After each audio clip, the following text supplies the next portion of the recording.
I'm glad she parked this back in there because I thought, boy, I can't hold that thing. I talk with my hands too much. My name is Terri Cruz, and I'm an alcoholic. Can you hear me in the back? All right. Okay. Boy, I'm tickled to be here. I want to thank David. Where's David? There's lots of guys going like this. You know who you are, David V. I just want to thank him for the invitation. Apparently we had met in Hawaii back in 19, and because of the pandemic, I've been trying to get here. I finally made it this year, so I'm thrilled to be here. I want to thank Jasmine and Rugen for picking me up at the airport and being so kind, and they're just really good people, and that's what you find in Alcoholics Anonymous. It doesn't matter where you go. They're always good people. And the other thing, too, before I get too far into this, I love being the Friday night speaker, being the kickoff speaker, because like the bar is not set all the way up at the ceiling. There hasn't been all these great speakers that I have to go behind, and I get to set the bar. And then the other thing is I get her done, right? And then tomorrow I can sit with you guys and soak in the weekend because I really need to be here. I've had a bad week, and I'm not going to get into all that, but I'm tickled pink to be here. This is exactly where I need to be. I wasn't 100% sure if I was going to make it because of something that happened in my family, but you know what? That's life on life's terms.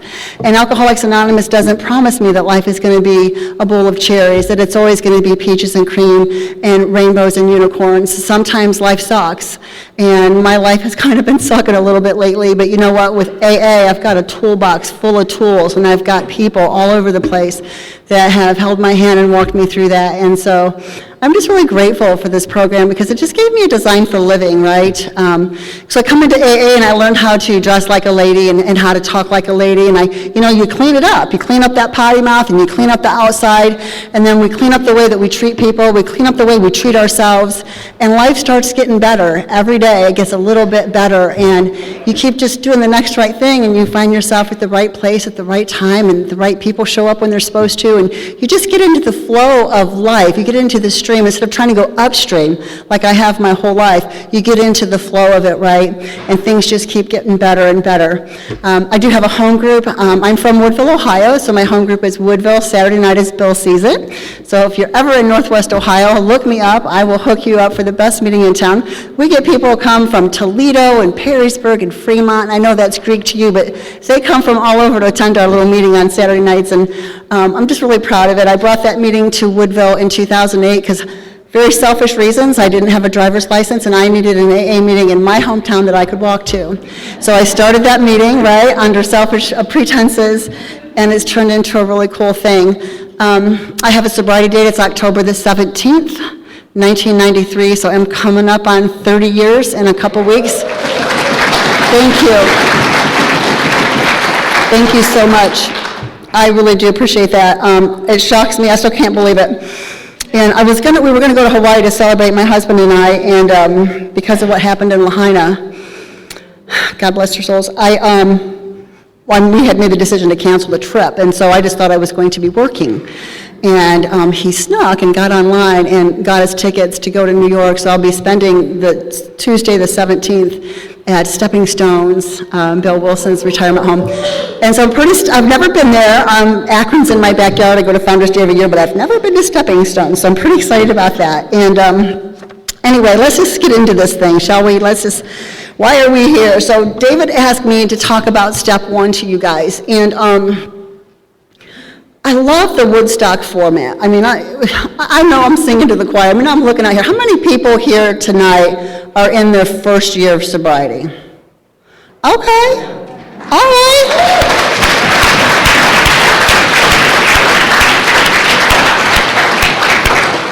Welcome. I'm glad you're here. And so I'm not necessarily singing to the choir because there's some young ones in here as well. And I'm glad that you're here. I don't know the steps perfectly. Like, I don't have a magic potion. Like, I have worked the steps for the last 30 years to the best of my ability. I weave them in and out of my day as things come up, and sometimes I'm not working a step when I should be working a step. Sometimes I'm not calling my sponsor when I should be calling my sponsor because I don't work a perfect program.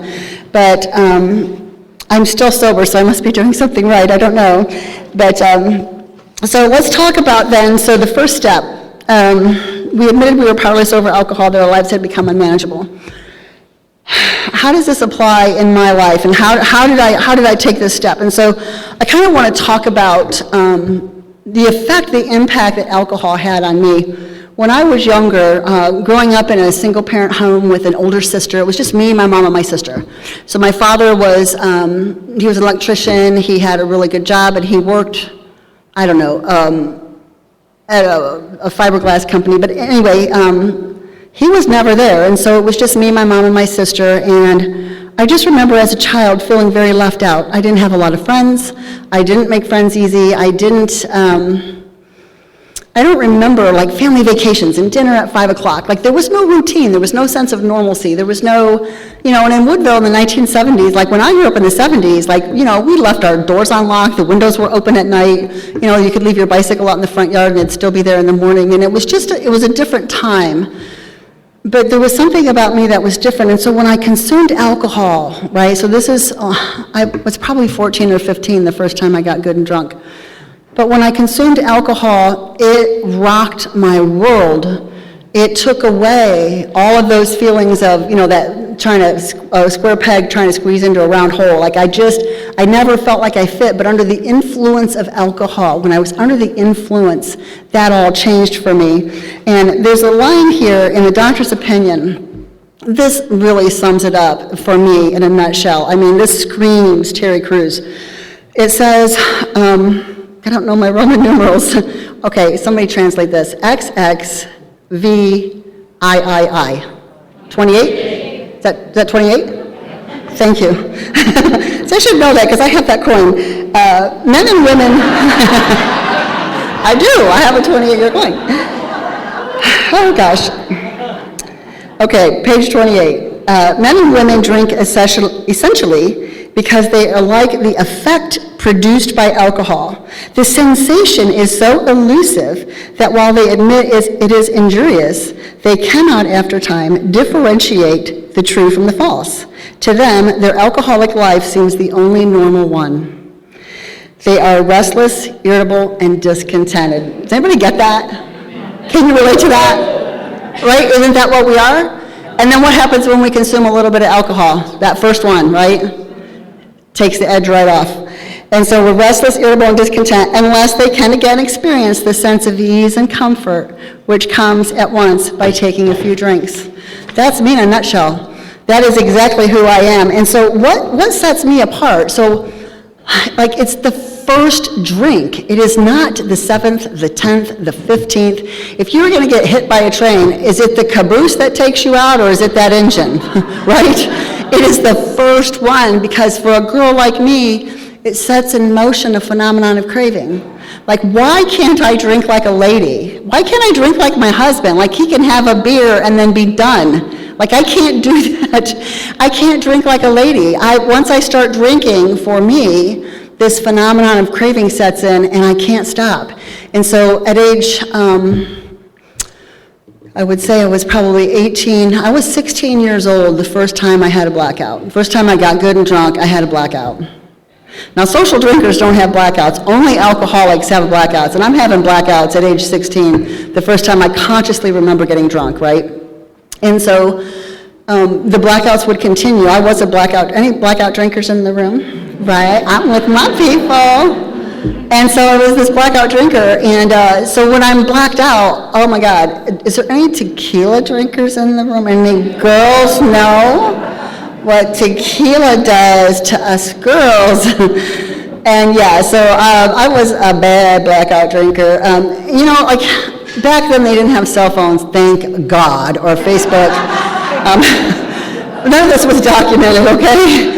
And a lot of it's forgotten, thank God. But you'd get up, in the morning you'd hear the phone ringing. I wouldn't want to answer the phone. Because I know, I don't even remember how I got home last night. Is the car even in the driveway? Because I'm a blackout drinker, right? And that's just how I live my life. And I live my life in a sense of total disregard for other people.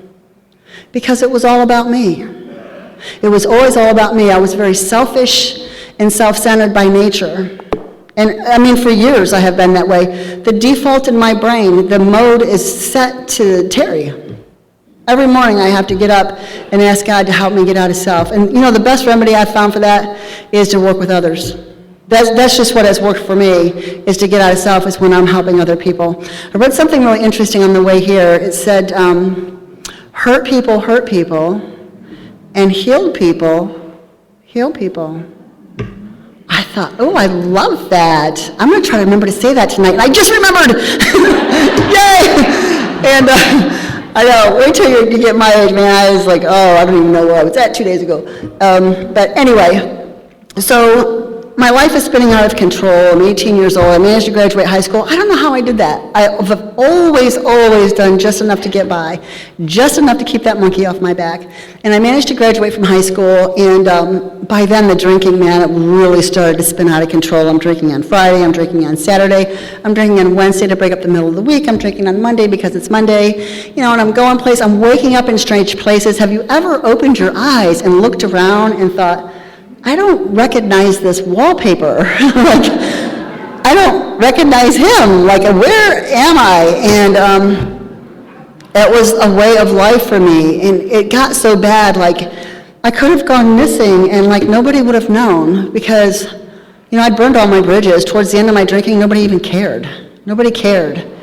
I didn't even care. And so I'm going to fast forward the tape. I'm going to take us to April 3rd, 1993. I am 28 years old. I had been drinking for 12 years. I was with my sister. It was a Friday night, and I drink to get drunk. I don't drink just to have a drink and socialize. I drink for the sole purpose of getting drunk.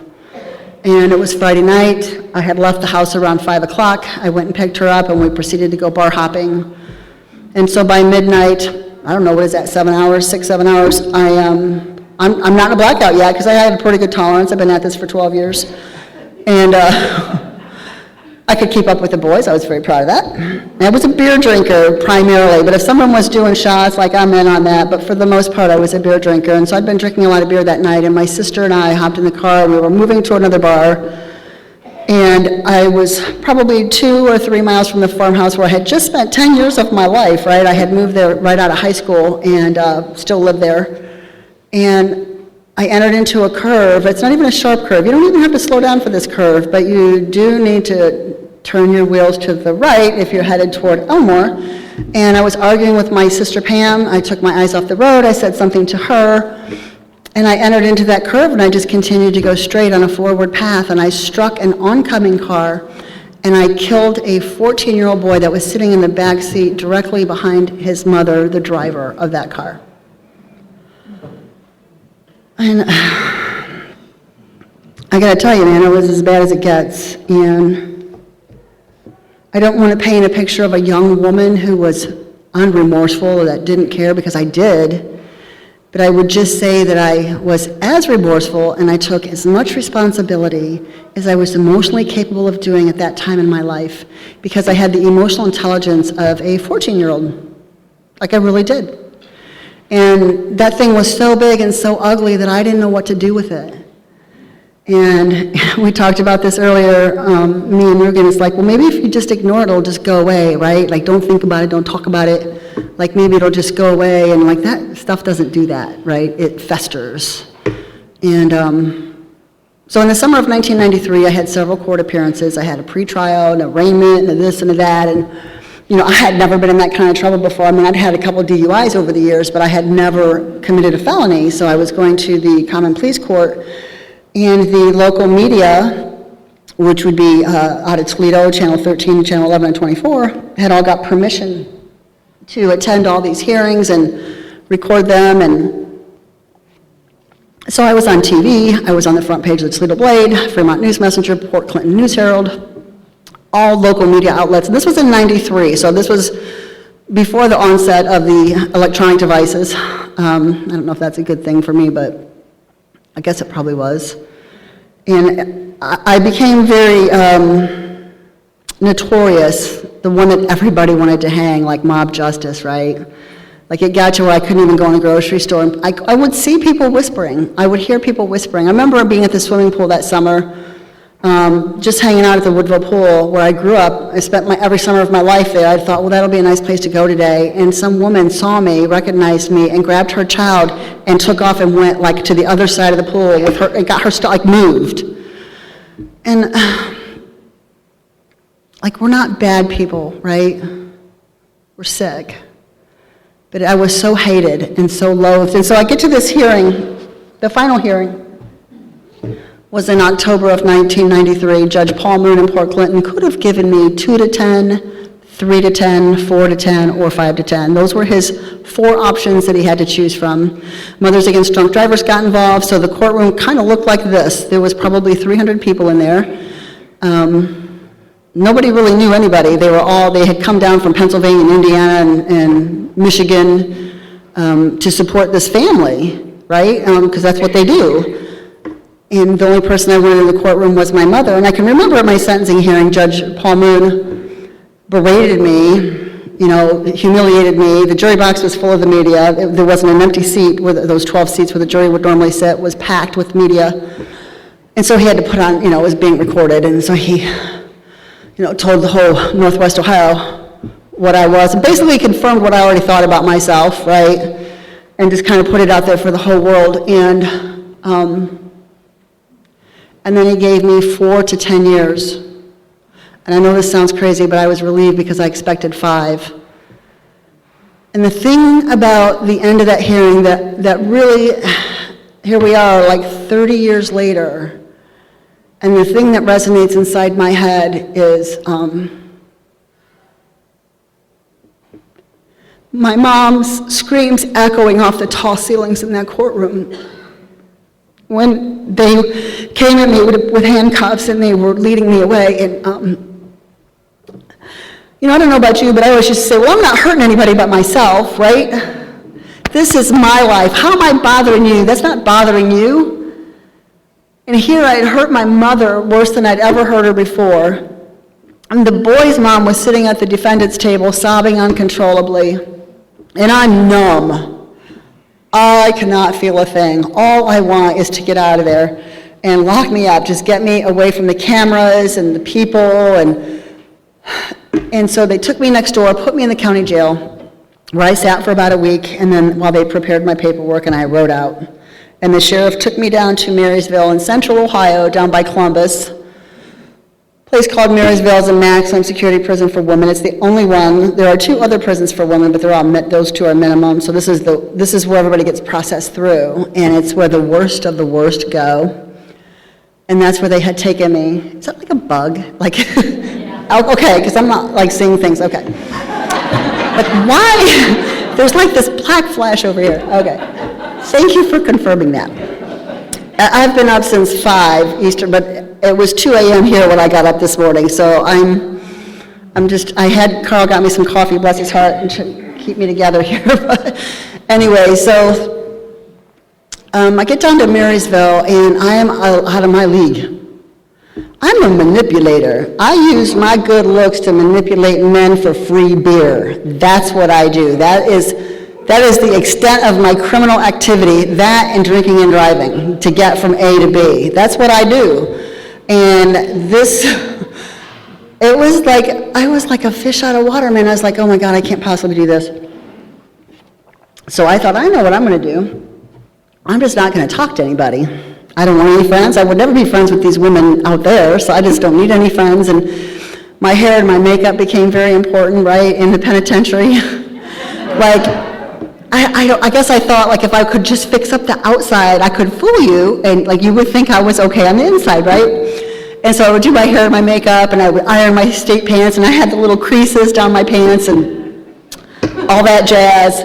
And they nicknamed me Barbie. I know that's shocking. And I just thought, oh, you're just jealous, right? Because I came from this, nice small town, Norman Rockwell, small town, and I have money on my books, and I'm kind of cute, and whatever. All that stuff that I told myself to try to make this experience okay. Because the truth of the matter is I'm walking around with untreated alcoholism, and I don't even know it. Right? I have untreated alcoholism, and I don't even know that I'm an alcoholic, or that there's something to heal that, like there's a better way, like I don't have to live like that. There's a design for living that I could apply to my life and change. So, they didn't take long, they moved me to Cleveland, Ohio, the Northeast Pre-Release Center in downtown Cleveland, Ohio. It's Cleveland's best kept secret. It's right there off the freeway behind an on-ramp to the freeway. 650 inmates there, all minimum status. Some of them have done 30 years. Like, the only requirement to be there is be within 4 years of going home or seeing the Ohio Pro Board and be minimum status. And so they moved me up there, and I thought, well, it was so different. I thought, oh God, I could do this. And so I settled in, and I started going to some AA meetings, not because I thought that there was something wrong with me or that, I wanted to work on self. I was going to the meetings because I knew that they were going to record that and that the Ohio Pro Board might see that in my file and smile on me at my pro hearing and let me go home. And so I'm going to the meetings for all the wrong reasons, and as my hearing approached, there were other inmates there for vehicular homicide as well, and so I was watching. There were two women in particular that I was friends with. One lady, her name was Kat. She was doing a 5 to 10, and she went to her pro hearing, and they gave her the whole 10 years. It was just so shocking, and she had to go back to Marysville because she didn't fit the 4-year criteria. And then about 2 months later, this lady, Denise, the victim in her accident was her best friend in the passenger seat. They gave her the whole 10 years. On a 2 to 10, her sentence was 2 to 10, and they gave her the whole 10 years. I got on the phone and I called my mom. I said, Mom, I don't think this is going to go very well. And she goes, oh, no, you'll be fine. You can't compare yourself to them. Maybe they had multiple prior DUIs. Maybe more than one person was killed. And she said, don't compare yourself. You'll be fine. And so I believed her, and I go to this pro hearing in May of 1996, and the Ohio Pro Board didn't want to hear anything I had to say. It did last for like 5 minutes. And they gave me the whole 10 years in one fell swoop, stripped me of the good days I earned, set in place that I couldn't earn another, just like they did to everybody else. And of course, now I'm not eligible to be housed there anymore, so I got to go back down south to this maximum security prison for women. That was the thing that devastated me more than anything, was having to go back to that environment because, there was dangerous women down there. It was not where I wanted to be. And so I found myself back down in Marysville.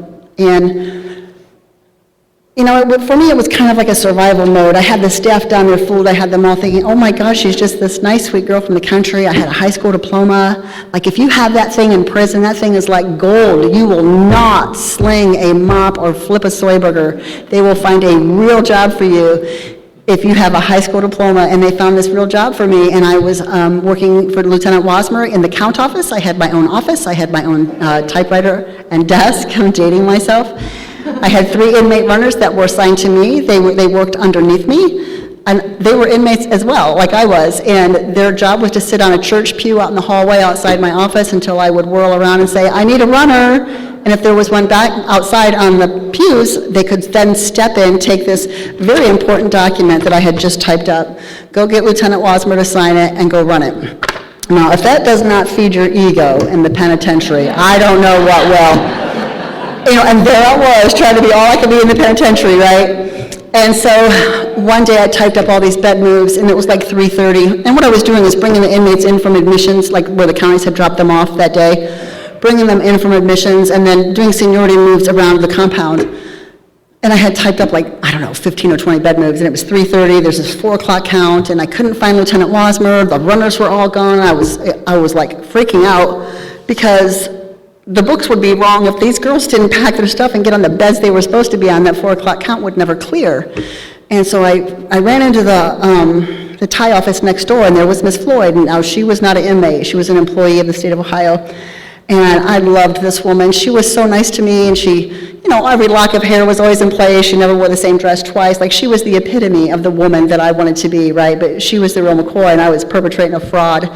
And so I had walked in her office, and I had these 15 bed moves. I'm like, oh my God, could you please sign these? These girls have got to get packing. It's after 3:30. And she goes, oh yeah, I'll sign those, step on in here. And I went into her air-conditioned office, and while she's signing away, she said, Terri, I've been meaning to talk to you anyway. I'm like, yeah? And she said, yeah, and before I say this, I want to let you know, I want to preface this by saying, I was in a lot of emotional pain, and I was using like CoverGirl and, the iron, whatever tool I could get my hands on to make me look like I'm okay, and I was dying on the inside, and I worked beside this woman. Our offices were next door to each other for, 3 years, and I was translucent to her. She could see it, like it was obvious to her that I was in a lot of pain, and she was trying to help me, and she said to me, there's a really good program over at the Recovery Services building called Hearts. Have you ever thought about treatment? I said, treatment? Treatment for what? I was so shocked. And she said, oh, it's just this, it's a really good program, Terry. She said, I gotta be honest with you, it's a 2-year waiting list to get into that program, but I can pick up the phone and make a phone call, and I can get you in the next group. Sign me up. I am going to the top of a 2-year waiting list. I don't have to, somebody finally realized how important I am. I'm in. I'm all in. And I didn't even know what it was about, and I didn't care. And I probably had one of the best jobs at that facility, at that penitentiary, and I'm not just saying that. That was probably the best job that any of those 2,000 inmates could have, that I walked away from to go do this thing that I didn't know anything about because I would move to the top of a 2-year waiting list.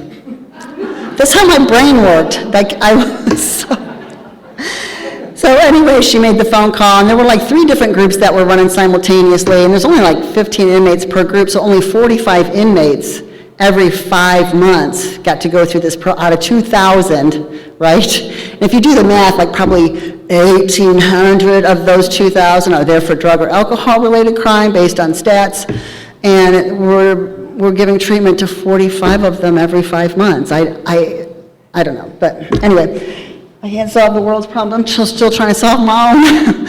And so I get over there, and it didn't take me long to figure out how terribly I screwed up. This was an intense behavior modification program, and I didn't know anything about it. I couldn't believe it, and I just want to paint a picture real quick. I want to share this little story with you, and so that you can see how the program was set up. So there were 15 women sitting in the circle, inmates. One of us has already been through the program. Her name was Sheila, but she's called the peer leader, and she works for Recovery Services, and her job is to give feedback. And then the 16th woman is a licensed drug and alcohol counselor that gets to go home every night, right? And so the rest of us are all peons going through this program. And I don't know, a week or 2 after the program started, we came back from lunch on a Wednesday, and that counselor looked at the lady that sat across from me and asked her, I want you to tell these women what you did to your daughter. It was just so shocking to me, and I remember my heart sank, and I thought, oh my God, because I did hear that she was a baby killer, and baby killers, where I was at, if you did anything, even harmed a child in any way, and the other inmates find out about it, they're going to make your stay extremely difficult. Baby killers had it the worst at that penitentiary. And she was a baby killer, and now she's going to tell the story. And I thought, oh, I don't want to hear this. And she did tell the story. And I'm not going to repeat it here, but I would just say that she did kill her daughter, and it involved hot water, and it was so gruesome, and it hurt my heart. And the way the program was set up, when you get done sharing, you receive feedback, and during the feedback process, your hands are flat on the table, your feet are flat on the floor, and you do not speak. And your feedback could go on for 2 hours. You do not speak. You don't open your mouth. You don't lift those hands up off the table. And so that day, her feedback probably went on for about 2.5 hours, and they lit her up. I mean, they were screaming and just like taking her inventory, and she was crying, and then other people were crying, and it was horrendous. They called it an encounter because they basically put a mirror up to you in a way, and you come face to face with your true self. But on that morning or that afternoon, I remember thinking to myself, your turn is coming. There's going to be a day when they ask you about what you did. You're going to be in the hot seat. And that was on Wednesday. And then Friday, we came back from lunch. We circled up around the table. And it was my day. Now, before I tell this part of my story, I forgot to say, and I think this is where I need to insert it, somewhere along the way, because of the way I always did my hair and makeup and my clothes, this rumor, because I never told anybody why I was there, because I was afraid that they would label me as a baby killer and that my life would get difficult, so I never, ever, ever talked about my crime. Nobody knew for sure why I was there. And so because of the way I carried myself, this rumor circulated that I was locked up for embezzlement, and I was some big high-ranking executive at some big bank in the state of Ohio, and I was traipsing around Europe, and I had embezzled millions of dollars, and I was out spending all this money. I loved that rumor. I thought, oh my God, what fun would that have been, right? But the truth of the matter is, being a girl that robbed a bank was a whole lot better than being a girl that killed a 14-year-old boy. And that's just where I was at with that. And so everybody in the circle thought I was there for embezzlement. I mean, everybody thought that. And I never said anything to dispel it. And so when we came back from lunch on Friday, she looked at me and she said, I want you to tell the story about that night you wrecked your car with your sister. And what's the first thought that goes through my head? It's going to make it out to the yard that I didn't rob a bank, right? Because it's all about me, saving face. I always got to save face. And so, but I expected it, I figured it was coming, and I sat up straight and I told a story. And the story I told, was the way I remembered it. I wasn't in a blackout. And it was almost like there was a video inside my head, and I was just relaying these images that were playing, and I was emotionally disconnected from what I was saying. I can't speak from my heart.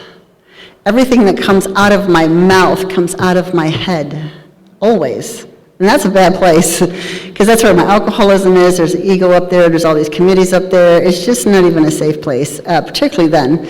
And so I told this story, and when I got done telling the story, I put my hands flat on the table, my feet flat on the floor, and I proceeded to receive my feedback. And my feedback on Friday afternoon went something like this. Boy, if I didn't know any better, I'd think you were the victim. And you make me sick. You take no responsibility for what you did to that 14-year-old boy. And I can still see the counselor banging her fist on the table.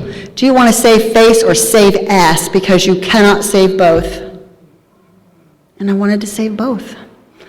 And I was dying on the inside. And every time somebody opened up their mouth, I was thinking these defensive thoughts, but I couldn't speak. And it was like I had built this wall, right? I just had this wall between me and I've had that wall for years, like that. It was really up on that day. And every time they opened up their mouth and hurled an insult at me, I just felt like they had like hammers and chisels and picks, and they just kept banging at that wall and banging at that wall and banging at that wall.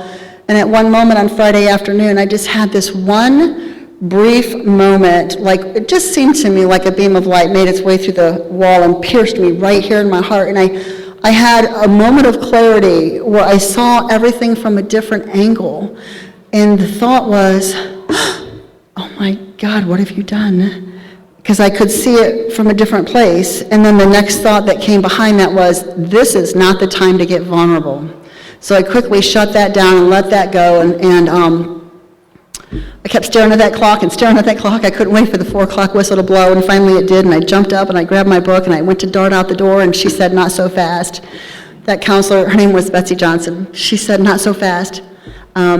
Before you leave, she goes, when you get back to your room, I want you to write a letter to that 14-year-old boy.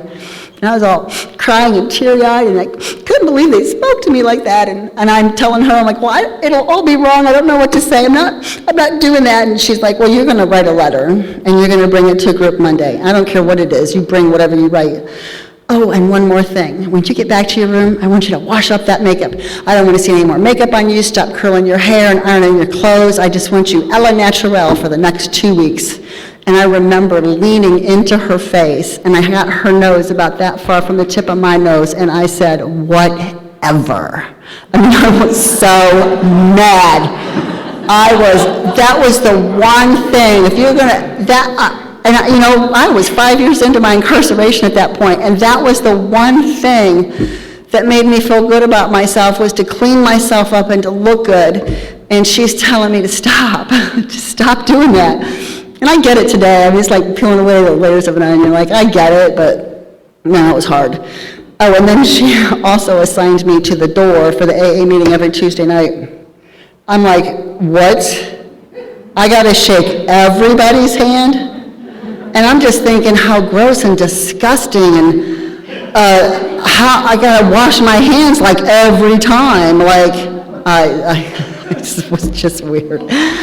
And so anyway, I get back to my room, I climbed up on my bunk, and it was a 4 o'clock count time. So count time, I know you all haven't been to prison, so count time happens like 6 times every 24 hours, and everybody goes to their bed, and everybody gets counted repeatedly every 24 hours. We do it all day long. And so the 4 o'clock count is a standing count. So it's a 45-minute window of downtime. And so I wrote this letter when I got back, because I felt like they had taken a knife and just seared me right here, it just went straight down with a jagged raw knife, right? And I just felt my insides were just like hanging out and raw and exposed to the light, like things that were supposed to stay in darkness like for eternity was out there. And I was so humiliated and so broken down and so hurt. And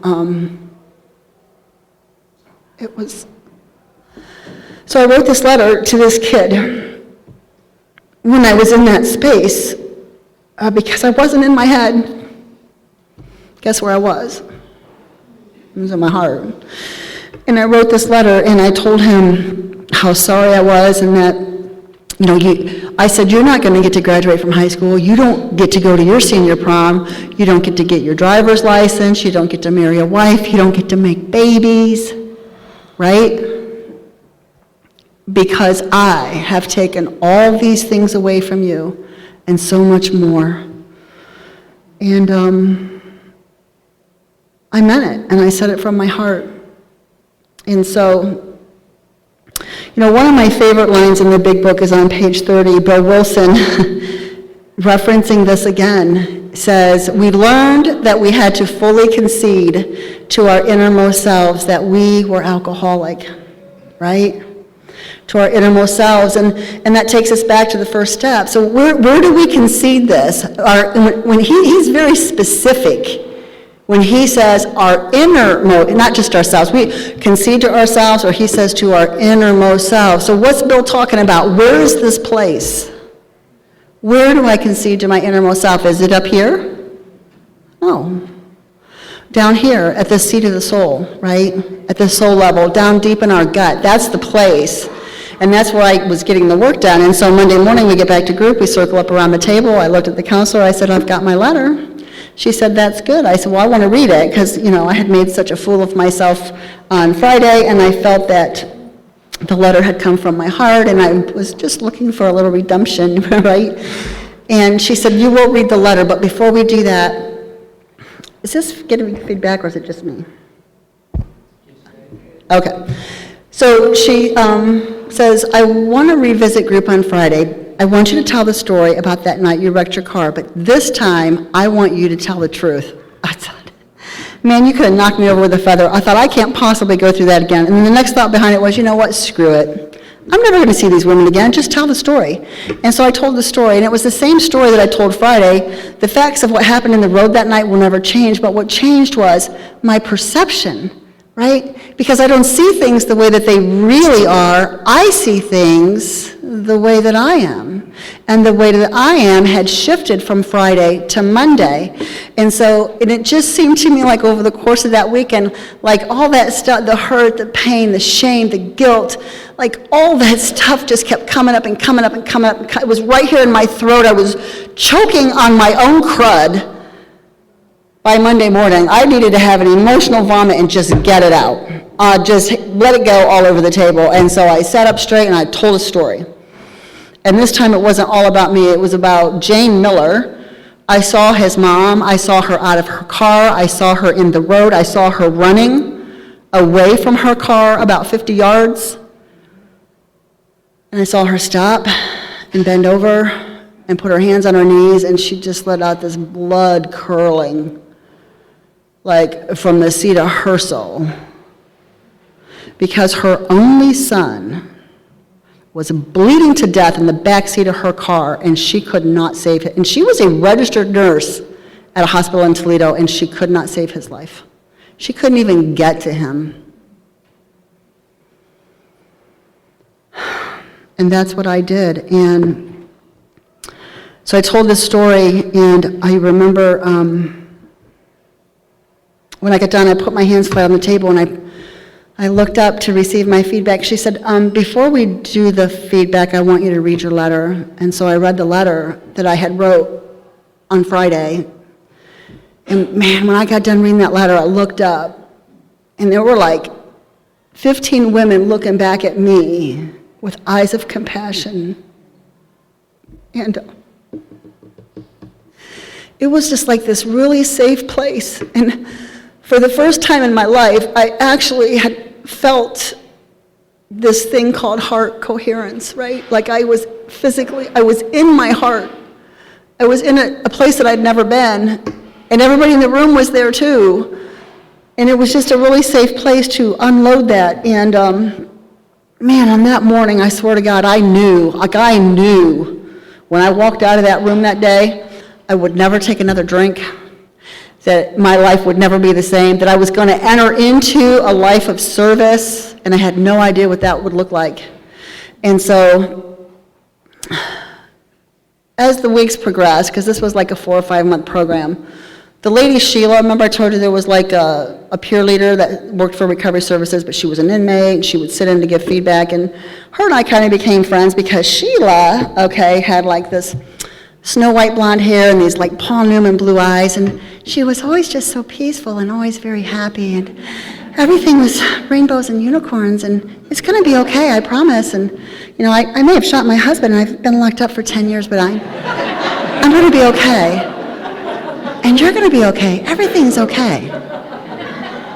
And my insides were like a washing machine on the spin cycle, and I just wanted just this much of what Sheila had, and I found myself like trying to hang around Sheila, try to be around Sheila, like, could that just rub off on me? Like, what is that makes you so serene? Because you weren't like that when you shot him in the knee. And he came faithfully every Saturday. I know he qualifies for Al-Anon, bless his heart. She shot him in a blackout. Still didn't remember doing it, but he came every Saturday. But she was a great girl, and we became pretty. And she helped me a lot, actually. And one day we were sitting outside, and we started talking about God, and I said, "Oh no! I said this whole God thing is not going to work for me." And she said, "What? What do you mean?" I said, "Really, Sheila? What kind of a God would have let that boy die in the accident that night?" She said, "What?" I said, "Yeah." And I said, "Why didn't I die? Why did it have to be an innocent 14-year-old boy?" She goes, "You're asking the wrong question. You should ask, what kind of a 28-year-old woman would get behind the wheel of her car drunk and place in jeopardy the lives of everybody else on the road?" I said, "Okay, I'll give you that." I said, "What kind of a God would let the babies in Ethiopia starve?" Right? And that's a legitimate question. She goes, "Really?" I said, "Yes, really. Like, he's God. He could make a banana tree grow or something, like give them seeds and make it rain, like feed them. Like, yes, God could feed them." And she said, "I'm going to tell you something. There's no dearth of food on this planet. We have silos full of grain all over the world. The problem is, it's not that there's not enough food. The problem is we don't distribute it. We hoard it. Don't ask what kind of a God would let the babies in Ethiopia starve. You need to ask what kind of people." And I just had this, I was like, oh my God. I have blamed God for everything, well, between God and my mom, for everything, my whole life. And I understood in that moment, and like I had this, you mean God works through people? It couldn't be any other way. How else would it be? And then she asked me some very basic fundamental questions about God. She just said, "Well, let's just talk about this. Where do you think God is?" And I said, "Well, gosh, I don't know. Nobody ever asked me that." I said, if I had to answer, I suppose that God's in heaven. She said, "Well, that's a good answer. Where do you think heaven is?" Gosh, I don't know. "I suppose it's up there, out there somewhere." She said, "Okay. What do you think he's doing?" I'm like, I don't know, godding? Like, what does God do? Like, turning, embryos into babies and acorns into oak trees and making the earth go around the sun, that kind of God stuff, And then finally she browbeated out at me, and I told her what I really thought he was doing, because that's what I was taught, was that he was kind of functioning like Santa Claus, right? Like making that list, the good and the naughty and the nice. And I knew who went where. He was dividing up people by their conduct on planet Earth. And I knew what column I fell in. And I was not interested. I was not interested in any of that. And when I got honest, she listened to me and she understood and she said, you know what? I think that you need to scrap everything that you think you know about God. I'm like, you could do that? She said, yeah. I go, isn't that blasphemy? She goes, oh, no. I said, well, I just don't feel like that. She goes, no, trust me. Like, in your situation, you need to scrap everything you think you know about God and start over. I'm going to give you a simple prayer. I want you to say it every day in the morning when you get up and at night. I'm like, what's that? She said, dear God, please direct my thoughts, my words, and my deeds. Amen. Period. And I thought, okay, I could do that. And she asked me to say it twice a day. And so I did it twice a day, every day. And I don't know, a couple weeks later, we're sitting outside, and she asked me if I said, yeah, I'm still doing it. I do it every day, twice a day, just like she said. How's that working out for you? I said, awkward. I feel like I'm talking to the wall. Doesn't make any sense. She said, good, you just keep on doing that. And so I just kept doing that. And then one day, about 30 days in, I was over at the prison library, and most of the books were 40 years old over there, but there was this one book that I thought it had a pretty cover on it. And I checked it out, and at that time, it was on the New York Times bestseller list. It had been there for at least a year. It had been already translated into several other languages, and I'm just going to say it because our literature tells us to, I think it's at the bottom of page 85. God, I hate to, someone's going to correct me, but that's okay, because I want to be corrected, because I want to get it right. But anyway, it says, ask your priest or rabbi, ask for other material. What book would they recommend? He tells us what other books would we recommend? And this book was Conversations with God. It was book 1. And I took that book back and I read it in 48 hours. Like, I could not set it down. And it introduced me to a God that I could wrap my brain around and fall in love with. And it really did help get my journey off into the right direction spiritually, because that was the hole that was in my soul, right? Like, I needed to nurture this whole God thing. And so by thinking that God was up there, out there somewhere, I mean, thank God I was wrong, right? Because what I found out that he's not, if I would have been right and God is up there, out there, that means that we're separate. He's up there, out there, I'm down here, and there's this space in between us. And you can't separate yourself from God. You just can't do it. Because God is inside all living things. Like every blade of grass, every leaf on every tree, every human being, every human heart. Like, God is like everywhere. And I find great comfort in that. Elizabeth Barrett Browning said it best. She said, she was a poet. She said, Earth's crammed with God. Isn't that beautiful? Earth is crammed with God, and God's everywhere. I just need to look. And I like to share that part of my spiritual journey, because that was something that I really struggled with, and maybe there's someone here that's struggling with that too. And so that was really helpful to me. And I know that God's inside of us, because like every night when I go to sleep, I wake up and, my hair grows a little bit, so it gets a little bit grayer, and my fingernails get a little longer. And, and right now in this moment, everybody's heart is beating, right? And you don't get the credit for that. Like, tell it to stop. You can't. You can't. You know why your heart's beating right now? Because it is the will of God. That's why. Now, you could make it stop beating, and that would be going against the will of God, because God decides when your heart stops beating, right? We don't get to pick that. And so, anyway, that was my spiritual journey, and I found myself back at the Northeast Pre-Release Center. Oh my gosh, 8 years into my incarceration. I'm back at the Pre-Release Center. I got 2 years left to go. I had been working this program, pretty tough, and I got there on a Thursday. I rolled in. And I went straight to recovery services. I said, Miss Daniels, she was the woman that ran, one woman with an office the size of my bathroom trying to service 650 inmates, that 95% of them had a drug or alcohol problem, right, with this dinky little office. And I went in there and I said, what kind of literature do you have? Do you have some books? Do you have cassette tapes? Yes, we were using those in the late 90s, in the early turn of the century. And she walks over to the shelf and she reaches up and she pulls down this box of a 10 cassette Weekend that was recorded in, I believe it was either San Francisco or Sacramento, California. It was Joe and Charlie Bigbook study. And she handed that to me, yes. I'll tell you what, that changed my life. And she handed me that, and she said, and she wasn't in recovery. She goes, I hear this is pretty good. Maybe you'll find this helpful. And she gave me that.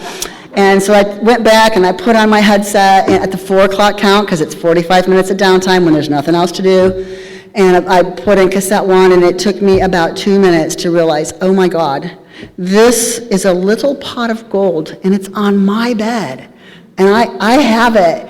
And I went through that whole series in, like, I don't even know, like, I listened to Joe and Charlie every single day for 2 years. That big book that I had during the end of my incarceration, I still have it today. The binding is busted. You can see all the different color. It looks like rainbow all through it, and the notes off to the side, and it looks like a big book is supposed to look, right? And they taught me, like they broke down the first 164 pages in a way that I wouldn't have otherwise got had I not had that. Because the other inmates were coming up to Cleveland from Marysville, and the recovery services would say, when you get up there, look for, they said my name, look for Terri, and, she's up there, and, she'll work with you. And so I was sponsoring. I had like 15 sponsees, not kidding, inmates that I would sit with out in the yard, and we were going through the steps, and I was getting my information from Joe and Charlie. Like, if you was to say to me, well, who was your first sponsor? I said, it was Joe and Charlie. I mean, right? That's a true story. And, oh gosh, and so I think it was in 2014, it's been 10 years at least, I was invited down to Little Rock to speak, and Saturday morning my phone rings, and it's my little hostess, and she said, are you up? I said, yeah. She said, are you dressed? Yeah. She said, I got a surprise for you, come down to the lobby. So I trucked down the lobby, and Kent C. from Sandusky, he's down to the lobby with his host, and then she's down there, and they're like, we're going to get in the car, we got a treat for you guys. They took us to a place called Serenity Path.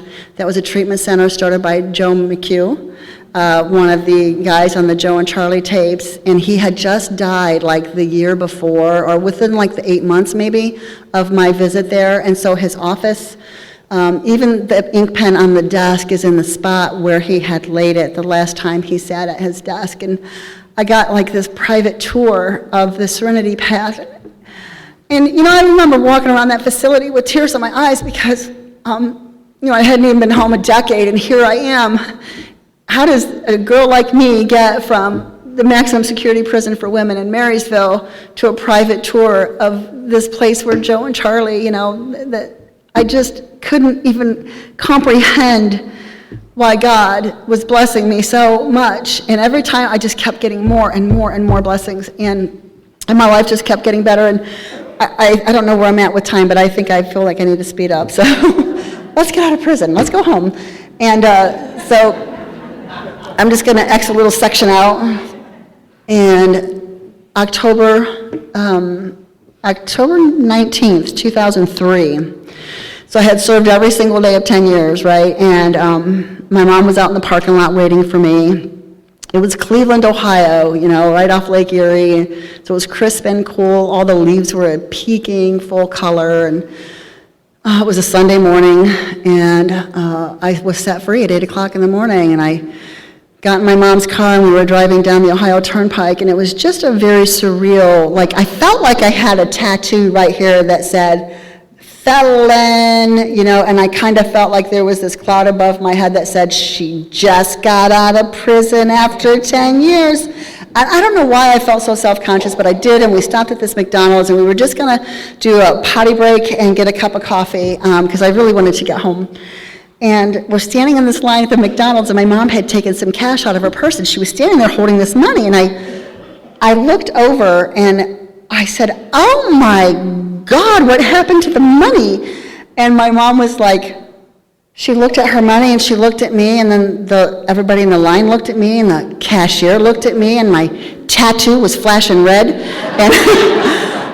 And then I whispered, I said, well, it's got these great big giant heads on it. I couldn't tell a 5 from a 10. It looked like foreign currency. And they had redesigned all the bills, and I must have missed it. I had a TV, but I missed that on the news. And so I thought, I'm just going to keep my mouth shut. So we go into the bathroom, we take this potty break, and we step out, and I walk out of the restroom, and she's standing near the sink, and she beat me out. And I walked up to the sink to wash my hands, and I'm looking, I see a faucet. I said, how do you turn the water on? And she said, oh, just stick your hand under the faucet. So I stuck my hand under the faucet, and the water poured. Oh, my God. And you wouldn't believe how many times during that first 6 months, like particularly like a Marathon gas station where they have just like a pedestal sink, I'd go and there's no place to set your purse, so I'd throw it in the sink and then and then the water would start pouring in my sink. I swear to God, I did that for 6 months repeatedly until I could figure out you can't, the water pours. But anyway, so I got home and I started scanning groceries at the local grocery store. Nobody else wanted to give me, I didn't have a driver's license, I didn't have a way to get to work, and I went to an AA meeting the very day I got out. I guess I should back up and say that. Ms. Daniels had given me the phone number for my local central office. I called that. I said, hey, I just got out of prison today. I don't know where the meetings are. I don't have a driver's license or a car. I need to get to one today. It's kind of urgent. And she's like, yeah, it's urgent. She goes, stay by your phone. Somebody's going to call you. And 10 minutes later, a woman called me, and she got my address. She picked me up that night, took me over to Fremont. And I introduced myself, and I said, you got to ask for what you need, right? I just got home from prison. I don't drive. I don't have a car or a license. I don't even know where the meetings are, but I don't want to drink, and I need help. That they were like vultures.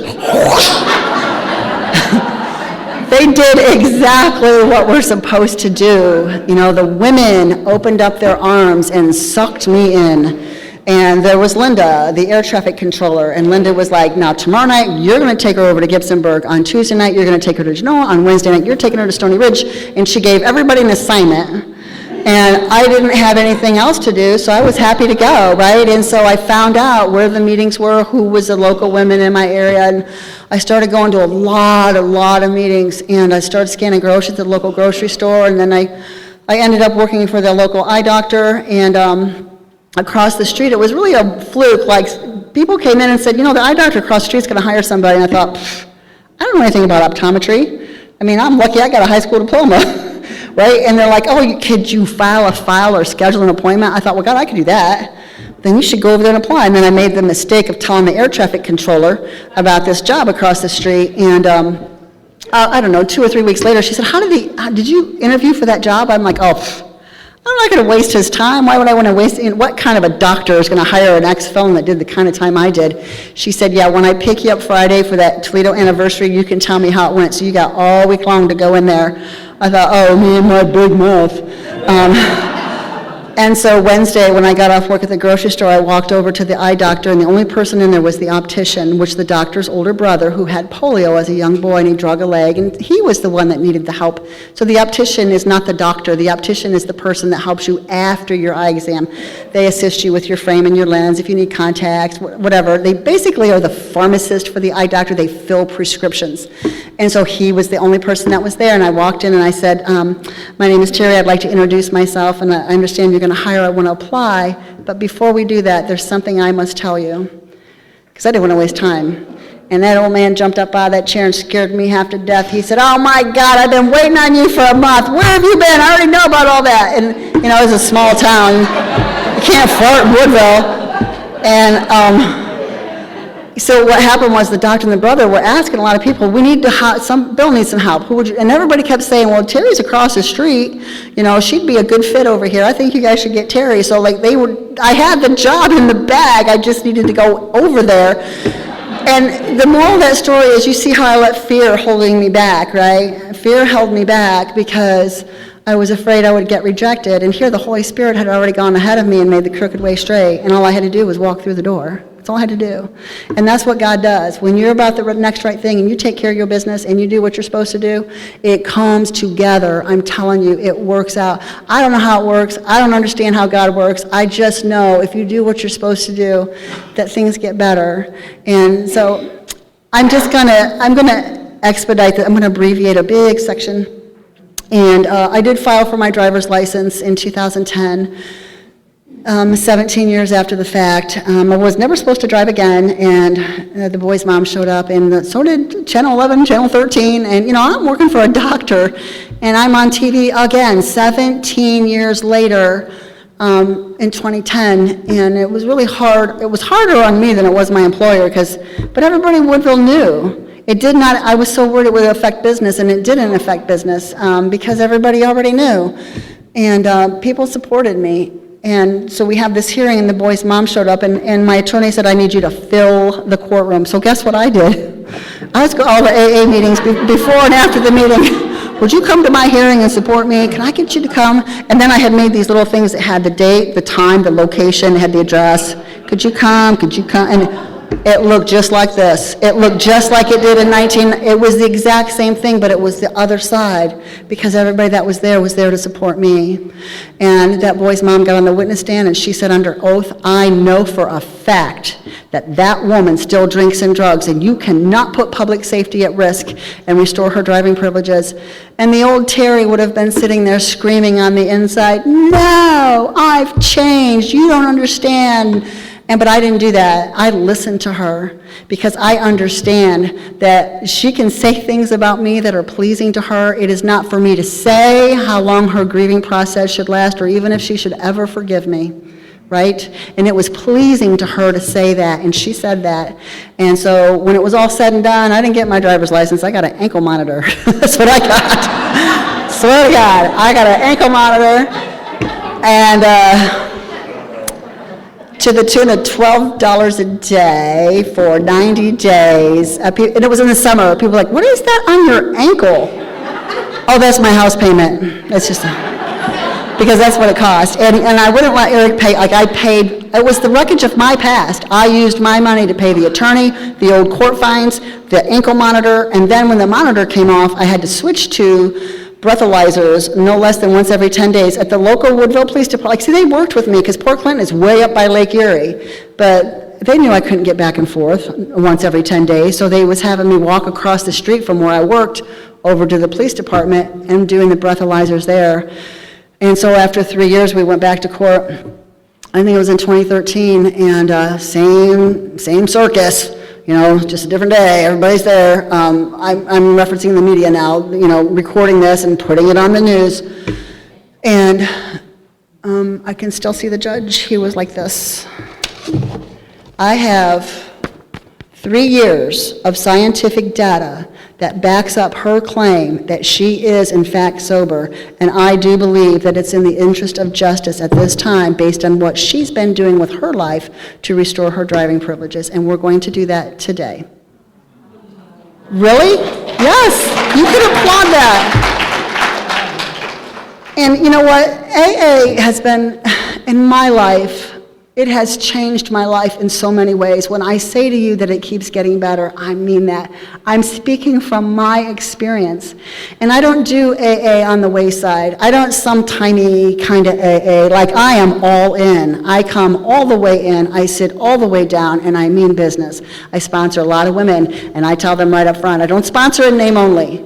If you want to do some work and you want to get busy and do the steps, I will sponsor you. If you want to just tell people, Terri K is my sponsor, go find somebody else, because that's not how I roll. And I don't sponsor new people long distance, because I need to see them. I need them at my home group on Saturday nights. And so that's how I mean business with AA. It's not a short-term fix for me. It's a lifetime commitment. I'm in this thing for the long haul. I want to end with this one story. So this is the short version. I have 2 endings. I have a long version and a short version. And I'm going to abbreviate, and I'm going to use the short version tonight, because I feel like I ran over.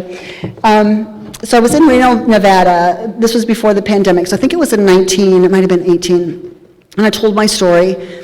And when I got done telling my story, sometimes they'll form this little thank you line. This little Mexican woman got in the thank you line, and she couldn't have been 4'10", because I'm only 5'3", and I don't look down at hardly anybody. And I was looking down at this little woman, and she looked up at me, and she reached out, and she took both of my arms into her hands like this, and she said to me, I just got to tell you, 25 years ago, now this was like 5 years ago, so it was 25 years since my accident. She looks up and she says to me, 25 years ago, a drunk driver killed my 14-year-old boy in my front yard.